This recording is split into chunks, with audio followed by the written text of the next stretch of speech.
اس کے لوگ ہاتھ کو باخبر رکھتے تھے، اور اس کے کمرے کے باہر بنی بالکونی پر چڑھ گیا۔ شیشے سے بنا دروازہ لاک تھا، لیکن ایک نظر میں ہی وہ سمجھ گیا کہ وہ حفاظت کم اور خوبصورتی زیادہ مہیا کرتا تھا۔ صحیح طاقت اور تکنیک کا استعمال کر کے وہ ایک ہی جھٹکے میں لاک کو توڑ کر اندر داخل ہوا۔ داخل ہوتے ہی گلاب کی خوشبو اس کی اوسان پر چھائی تھی، اور پھر اس کے سامنے بیڈ پر سوئی لڑکی۔ دروازے سے ہوتی چاند کی روشنی اس کو روشن کر رہی تھی۔ وہ اندھیرے میں اس کی طرف بڑھنے لگا، جیسے پریوں کی کہانی میں کوئی شہزادہ اپنی شہزادی کے لیے بڑھتا ہے، لیکن وہ شہزادہ نہیں تھا، وہ تو بیسٹ تھا، جس نے بیوٹی کو اپنا قیدی بنا لیا تھا۔ وہ اس وقت عین اس کے سامنے کھڑا تھا جب وہ نیند میں رونے لگی۔ خود بخود اس کے بڑھتے پاؤں اسے حورین کے قریب لے آئے۔ اب وہ اس پر جھکا اس کی بے چینی کی وجہ جاننا چاہتا تھا۔ اس کے بال تکیے پر بکھرے ہوئے تھے اور اس کا چہرہ دیکھ رہا تھا۔ اس کے چہرے پر پرانا زخم کا نشان تھا۔ وہ اس زخم کے نشان کا ذریعہ سمجھ گیا تھا۔ وہ اسے بغور دیکھنے لگا۔ اس کے بازو بھی اس کی طرح کے نشانوں سے بھری تھیں۔ وہ کسی کے ظلم کا شکار رہی تھی۔ حورین اب روتے ساتھ بڑبڑانے لگی تھی جب وہ اس پر مزید جھک گیا اور اپنا منہ اس کے کان کے قریب لے گیا۔ وہ اب اس سے سرگوشی میں باتیں کر رہا تھا۔ خاموش ہو جاؤ حور، کوئی تمہیں کچھ نہیں کہے گا، میں یہی ہوں۔ وہ آہستہ آہستہ نارمل ہونے لگی۔ نیند میں بھی وہ اس انجان شخص کی تابع ہو رہی تھی۔ جب وہ دوبارہ نیند کی وادیوں میں کھو گئی تو ہاتھ اپنی انگلی اس کے زخم تک لے گیا۔ ہاتھ کے لمس اور حورین میں بہت کم فاصلہ تھا، لیکن وہ اسے بنا چھوئے اس کا بھرا ہوا نشان ٹریس کرنے لگا۔ اسے اچانک ہی کسی کی موجودگی کا احساس ہوا تھا جب وہ اٹھ بیٹھی، لیکن وہاں چاند کی جھلکتی روشنی کے علاوہ کچھ نہیں تھا۔ آج اس کا خواب بھی الگ تھا۔ اس میں ایک نئی آواز تھی جو اس نے پہلے کبھی نہیں سنی تھی، لیکن وہ اس کے خوف کو بھگانے کے لیے کافی تھی۔ وہ دروازہ لاک کرنے لگی جب اس کا ہینڈل حورین کے ہاتھ میں آ گیا اور وہ اس خوف کو دوبارہ محسوس کرنے لگی۔ اس کے کمرے میں کوئی آیا تھا۔ حورین نے فوراً کمرے اور ٹیرس کی لائٹس جلا دیں، لیکن وہاں کوئی بھی نہیں تھا۔ اس کی آنکھوں میں خوف سے نمی آنے لگی تھی۔ اس نے آؤ دیکھا نہ تاؤ اور کمرے سے بھاگ گئی اور گیسٹ روم میں جا کے دم لیا۔ لاک کر کے وہ پردوں کے پیچھے، بیڈ کے نیچے اور الماری میں ایسے دیکھنے لگی جیسے کوئی بچہ وہاں چھپا ہو۔ جب اسے اطمینان ہو گیا تو وہ بیڈ پر سمٹ کر بیٹھ گئی۔ یہ رات بھی اسے جاگ کر گزارنی تھی۔ وہ کافی تیزی سے ڈرائیو کر رہا تھا۔ زندگی میں پہلی بار اس نے کسی کے لیے اتنے جذبات محسوس کیے تھے۔ وہ اسے قید کر لینا چاہتا تھا جیسے وہ کوئی چڑیا ہو۔ اس کا بھی وقت آئے گا ہاتھ، پر ابھی نہیں۔ ربات کی باتوں سے اسے احساس ہو گیا تھا کہ وہ عجیب یا ڈرپوک نہیں بلکہ خوفزدہ ہے۔ ایک طاقتور سیاست دان کی بیٹی آخر کیوں کر کسی سے پٹتی پھرے گی، اور وہ جب وہ اکلوتی اولاد ہو۔ وہ اس بات کی مکمل سچائی جاننے کے لیے وہاں گیا تھا، اور اس کا حلیہ ہی گواہی دیتا تھا۔ ربات نے بتایا کہ وہ کئی بار بلنگ کا نشانہ بنی اور اشال نے اسے بچایا۔ وہ ان لوگوں کے ٹکڑے کر دینا چاہتا تھا جس نے ایسا کیا۔ اشال کی کال آئی تھی۔ حورین کو یقین نہیں آ رہا تھا کہ وہ بھی کراچی میں ہے۔ آخر اسے کچھ اچھی خبر ملی۔ آج اس کا برتھ ڈے تھا اور اشال اسے لینے کسی کو بھیج رہی تھی۔ ابھی وہ مارکیٹ اس کے لیے گفٹ لینے آئی تھی۔ ہاتھ کو جیسے ہی خبر ملی کہ حورین گھر سے نکلی ہے، وہ اس کے پیچھے آ گیا۔ راستے میں ہی اسے اس کی کار دکھ گئی۔ وہ خود ڈرائیو کر رہی تھی اور اس کو غصہ آنے لگا۔ اسے کچھ فاصلے پر ہاتھ نے بھی کار روک دی۔ ہیل والے شوز میں اس نے پہلے اپنا ایک قدم اور پھر دوسرا قدم باہر نکالا تھا۔ چہرے کا دایاں حصہ بالوں سے ڈھکے وہ مال میں چلی گئی۔ ہاتھ نے اپنے ساتھ سیٹ پر رکھی بیس بال کیپ پہنی اور باہر نکل گیا۔ ہر کوئی اسے خود ہی راستہ دے دیتا۔ اس کی پرسنالٹی سب سے منفرد تھی۔ اسے دیکھنے پر ہی اس کی طاقت کا احساس ہو جاتا۔ اس لیے وہ جتنا ہو سکے اتنے معمولی کپڑے پہننے کی کوشش کرتا۔ اس کا مقصد نظروں میں آنا نہیں، ان میں دھول جھونکنا تھا، اور مہنگے کپڑے اسے مزید نمایاں کرتے۔ وہ گفٹ شاپ میں تھی تو وہ اس شاپ کے باہر کھڑا ہو گیا۔ وہ اس طرح سے ایکٹ کر رہا تھا جیسے کچھ پسند کر رہا ہو۔ حورین خود پہ کسی کی نگاہ محسوس کر رہی تھی۔ آخر اس نے ایک میوزک باکس پسند کیا۔ ہاتھ کو اس کی پسند اچھی لگی۔ وہ سفید رنگ کا انڈے کی شکل میں بنا میوزک باکس تھا۔ اسے انتظار تھا آج کی شام کا جب وہ خود کا اس سے تعارف کروا پائے گا۔ حورین کو بل ادا کرتا دیکھ وہ واپس کار میں آ بیٹھا۔ اس کا چہرہ ڈھکا ہوا تھا۔ وہ شدت سے اسے دیکھنا چاہتا تھا۔ جب وہ باہر نکلی تو تیز ہوا سے اس کے بال لہرانے لگے۔ اس کے چہرے کے بائیں جانب آبرو سے 1 انچ اوپر سے ابھرا ہوا نشان شروع ہوتا تھا۔ وہ نشان چاقو سے کاٹے جانے کا تھا۔ وہ آنکھ کے حصے کو چھوڑتا ہوا اس کے رخسار کے بالکل اوپر ختم ہوتا تھا۔ اسی جانب اس کے ہونٹ کے آدھ انچ اوپر سے شروع ہوتا نشان اس کے نچلے ہونٹ کو کاٹتے ہوئے آدھی انچ ختم ہو جاتا تھا۔ وہ کسی پروفیشنل کا کام تھا جس کا ہاتھ کانپا نہ ہو، کیونکہ کٹ بہت صاف تھا۔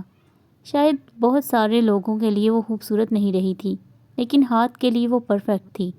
اس نے بہت حسن دیکھا تھا، لیکن حورین کے آگے سب معدوم تھا۔ لوگ کہتے ہیں درندہ کبھی محبت نہیں کر سکتا۔ مجھے بھی یہی لگتا تھا کہ میں کبھی محبت نہیں کر سکتا۔ اپنی 28 سالہ زندگی میں مجھے کبھی کسی سے محبت نہیں ہوئی، لیکن صرف ایک نظر لگی تھی اسے اس لڑکی سے محبت ہونے میں۔ حورین، اس نے اس کا نام ٹھہر ٹھہر کر ادا کیا اور یوں وہ اس کی ہو گئی۔ اسے تو سمجھ نہیں آ رہا تھا کہ رباط اشار کے شوہر کو کیسے جانتا تھا۔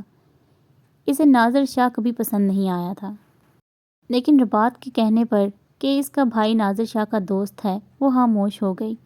اچھا ہی تھا اگر اس انجان جگہ پر رباط اس کے ساتھ تھا۔ وہ ان چند لوگوں میں تھا جس پر وہ یقین کرتی تھی۔ نہیں، اصل میں وہ اشال اور رباط کے علاوہ کسی پر یقین نہیں کرتی تھی۔ یہ سوچ کر وہ خود ہی مسکرا پڑی۔ رباط نے گاڑی روک دی تھی۔ اس کے سامنے خوبصورت لان اور ایک عالیشان بنگلہ تھا۔ وہ اس کی تعریف کیے بنا نہیں رہ پائی تھی۔ وہ کسی محل کی طرح بنایا گیا تھا۔ حورین آنکھیں پھاڑے سب خود میں سما رہی تھی جب سامنے سے آتی یہ شال اس کی نظر میں آئی اور وہ بھی اس کی طرف بھاگ گئی۔ وہ اس کے سامنے تھی، ٹوٹی ہوئی، بکھری ہوئی۔ اس میں حورین کو اپنا آپ دکھا تھا اور وہ ضبط کے باوجود رونے لگی۔ نہ جانے کتنی دیر وہ دونوں اپنا دکھ آنسوؤں سے بیان کرتی رہیں، جب ناظر شاہ نے آ کر اس شال کو تھام لیا اور وہ اس کے سینے سے لگ گئی۔ اندر داخل ہوتے ہی سب سے پہلی بات جو حورین نے نوٹ کی تھی وہ ہال کے پچھلی طرف کھلتے دروازے سے دکھائی دیتے پھول تھے۔ اسے پھول بہت پسند تھے، خاص طور پر گلاب کے پھول۔ رباط کا بھائی احتشام اسے اچھا لگا تھا۔ وہ خوش مزاج تھا اور حورین کو کافی پسند بھی آیا، اور سب سے بڑی بات وہ اس کے چہرے کو گھورتا نہیں تھا۔ حورین کافی ٹائم سے باغیچہ دیکھنا چاہتی تھی۔ جب اس نے دیکھا کہ رباط احتشام کے ساتھ مصروف ہے اور یہ شال بھی ناظر شاہ سے باتیں کر رہی ہے تو وہ چھپکے سے اس طرف بڑھ گئی۔ وہ جگہ لفظوں میں بیان نہیں کی جا سکتی تھی۔ حورین کو لگا جیسے وہ پریوں کے دیس میں آ گئی ہے۔ ہر طرف پھول کھلے تھے، کئی پھول تو اس نے زندگی میں پہلی بار دیکھے تھے۔ اگر اس کا بس چلتا تو ساری عمر یہیں گزار دیتی۔ تتلیاں ان پھولوں پر رقص کرتی حسین لگ رہی تھیں۔ باغیچے کے درمیان ایک خوبصورت گازیبو بھی تھا۔ وہ ادھر ادھر دیکھتی گازیبو کی طرف بڑھ گئی۔ وہ جاننا چاہتا تھا کہ حورین کے ساتھ یہ کس نے کیا، اور یہ شال اس حوالے سے بہترین تھی، لیکن ناظر شاہ اسے اکیلا ہی نہیں چھوڑتا تھا۔ اپنے آفس میں بیٹھا وہ لیپ ٹاپ پر گازیبو میں بیٹھی حورین کو دیکھ رہا تھا۔ تبھی یہ شال اکیلی اپنے کمرے کی طرف پڑی تھی۔ وہ اسی موقع کی تلاش میں تھا۔ اس کی آواز سن کر وہ یوں چونکی تھی جیسے اس نے اشال کو دوبارہ انہی لوگوں کے پاس بھیجنے کا کہا ہو۔ ہاد نے اس سے حورین کے بارے میں پوچھا تھا، جس کے جواب میں اس لڑکی نے صاف انکار کر دیا، اور اب وہ دیوار کے ساتھ کھڑی تھی اور ہاد اس کے سامنے اس کا راستہ روکے تھا۔ مقابل نے اسے جان سے مارنے کی دھمکی دی تھی، اور وہ اس کی خوبصورت گردن سے بہتے ہوئے خون کے بارے میں سوچ رہا تھا کہ اس کی گردن کاٹی جائے یا پہلے زبان اور پھر گردن، جب اس نے خود کو قابو میں کیا۔ اگر اس لڑکی نے حورین کے لیے یونیورسٹی میں لڑائی نہ کی ہوتی تو وہ یقیناً اسے سبق سکھاتا۔ شکر کرو تمہارا احسان ہے مجھ پر، ورنہ اگلا سورج دیکھنے کے لیے تم زندہ نہ بچتی۔ یہ کہہ کر وہ وہاں رکا نہیں بلکہ چلا گیا تھا۔ وہ لڑکی اس کے لیے فضول تھی کیونکہ وہ کچھ نہیں جانتی تھی۔ وہ تیزی سے باغیچے کی طرف بڑھا تھا۔ حورین اس وقت واپس اندر جانے کا ہی سوچ رہی تھی، لیکن گلاب کے پھولوں کو دیکھتے ہوئے اس کا من ہی نہیں بھر رہا تھا۔ اشال اسے ڈھونڈ رہی ہوگی، یہی سوچ کر وہ اٹھ کھڑی ہوئی، لیکن اس کے سامنے کھڑے شخص کو دیکھ کر رک گئی۔ وہ اسے خوفزدہ کر رہا تھا، وہ اسے بہت خوفزدہ کر رہا تھا۔ وہ سانس لینا بھول گئی۔ اس کی آنکھیں، ان میں تو جیسے شیطان خود بستا تھا۔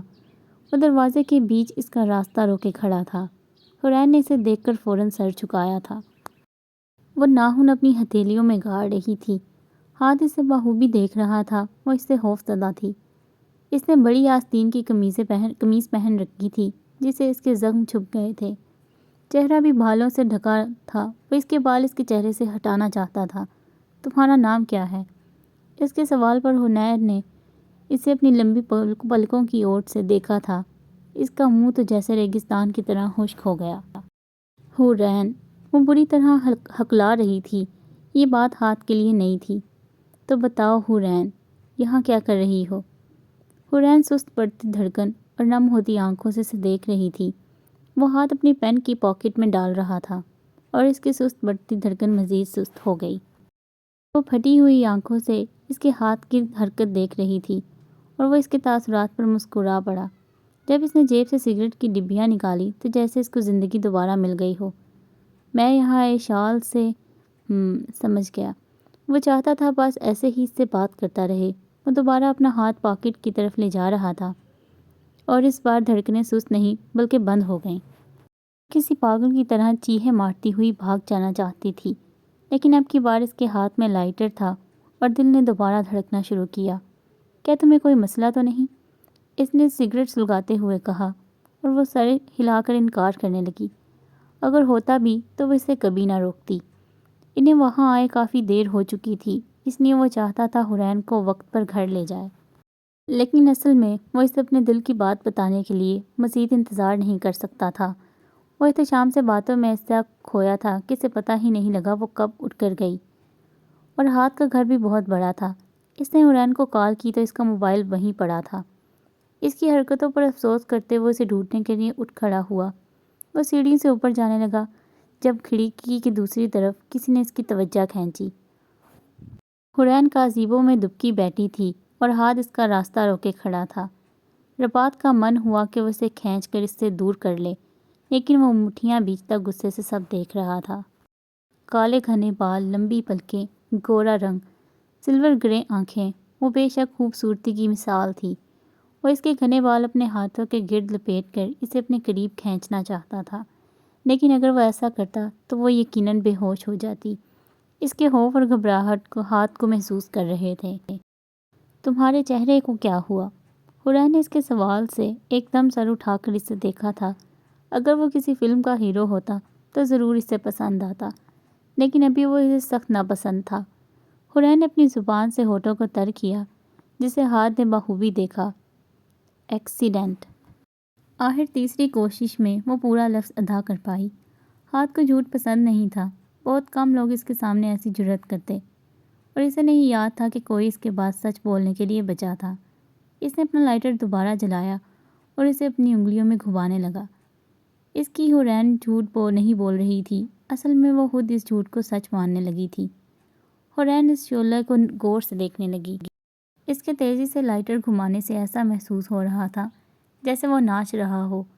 وہ اسے انگوٹھے سے انگلیوں میں گھماتا، چھوٹی انگلی تک لے جاتا اور پھر اسی راستے واپس لے آتا۔ کیسا ایکسیڈنٹ؟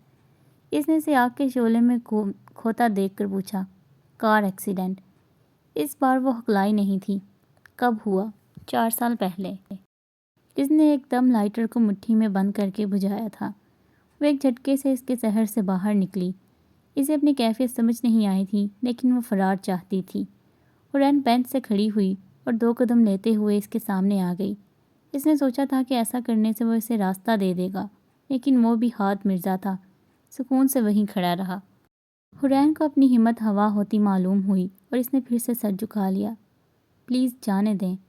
اس کی بات پر ہاتھ بنا کچھ کہے تھوڑا سا اپنی جگہ سے کھسک گیا۔ وہ اتنی سی جگہ سے کسی صورت نہیں گزر سکتی تھی۔ حورین نے التجائیہ نظروں سے اسے دیکھا جب اپنا ہاتھ دوبارہ اپنی پاکٹ کی طرف لے گیا۔ اب کی بار اس کی دھڑکن بند یا سست نہیں ہوئی تھی، بلکہ اتنی تیز ہو گئی کہ اس کے لگا کہ دل باہر آ جائے گا۔ لیکن اس بار اس نے پھر سے ایک اور سگریٹ نکالی تھی۔ وہ منہ کھولے ہاتھ کو دیکھ رہی تھی اور اس نے ہاتھ سے اسے جانے کا اشارہ کیا۔ یہ کڑوا گھونٹ حلق سے اتارتی وہ کازیبو کی دیوار کے ساتھ چپک گئی اور دھیرے دھیرے سائڈ پو سے دروازے میں سے گزرنے لگی۔ حورین نے اپنا سانس روک رکھا تھا کیونکہ وہ اتنا قریب تھا کہ اگر سانس لیتی تو اس کا بازو اسے چھو جاتا۔ آہستہ آہستہ کھسکتی وہ اسے بہت پیاری لگی تھی۔ اس کی نگاہ مسلسل ہاتھ کے بازو پر تھی، اس لیے اس نے ہاتھ کو اپنی طرف مسکرا کر دیکھتے ہوئے نہیں دیکھا۔ جب وہ دروازے سے نکل گئی تو وہ اپنی پوری رفتار سے ہال کے دروازے کی طرف بھاگی تھی۔ ربات نے خود کو بہت مشکل سے روکا تھا۔ وہ حورین کو راستہ نہیں دے رہا تھا۔ اسے اپنی سانس پھٹتی ہوئی محسوس ہوئی۔ وہ بامشکل دروازے سے گزر رہی تھی۔ اگر ہار ذرا بھی ہلتا تو اس کا بازو حورین کے سینے کو چھوتا۔ وہ مزید برداشت نہیں کر سکتا تھا۔ اس نے ان کی طرف ایک قدم ہی بڑھایا تھا جب وہ کسی کی آواز سن کر چونکا۔ تم اس سے محبت کرتے ہو؟ حورین کی دوست اشال اس کے سامنے کھڑی تھی۔ اس نے سر ہلا کر حورین کی طرف اشارہ کیا۔ تم اس سے محبت کرتے ہو؟ وہ اس سے پوچھ نہیں رہی تھی، لیکن ربات نے پھر بھی اسی حالت میں جواب دیا، ہاں کرتا ہوں، بہت محبت کرتا ہوں۔ اسی کی بات پر اشال مسکرا اٹھی۔ اسے خوشی تھی کہ اس کے بعد کوئی تو ہوگا جو حورین کا خیال رکھنے والا ہو۔ اس کا بہت خیال رکھنا ربات، خاص طور پر اس شخص سے بچا کر رکھنا۔ وہ جانتا تھا کہ اشال کا اشارہ ہاتھ کی طرف ہے، ہمیشہ۔ تبھی حورین بھاگتی ہوئی اس کے پاس آئی تھی اور ربات کے پیچھے اس کے قریب کھڑی ہو گئی، جیسے وہ اسے ہر چیز سے محفوظ رکھے گا۔ وہ بری طرح کانپ رہی تھی اور اس نے تب سے رکا سانس اب لیا تھا۔ ربات کو اس کے اس رویے سے ایک بات کا یقین ہو گیا تھا کہ وہ ہمیشہ اس کے پاس آئے گی۔ اسے اس سے کوئی نہیں چھین سکتا۔ اس نے فخریہ انداز سے ہاتھ کو پلٹ کر دیکھا تھا، جس کے جواب میں وہ سہولت سے کش نکالتا استہزائیہ مسکرایا تھا۔ حورین کو پانے کی دوڑ شروع ہو چکی تھی۔ اب دیکھنا یہ تھا کہ بیوٹی کو اس بار کون حاصل کرتا، پرنس یا بیسٹ۔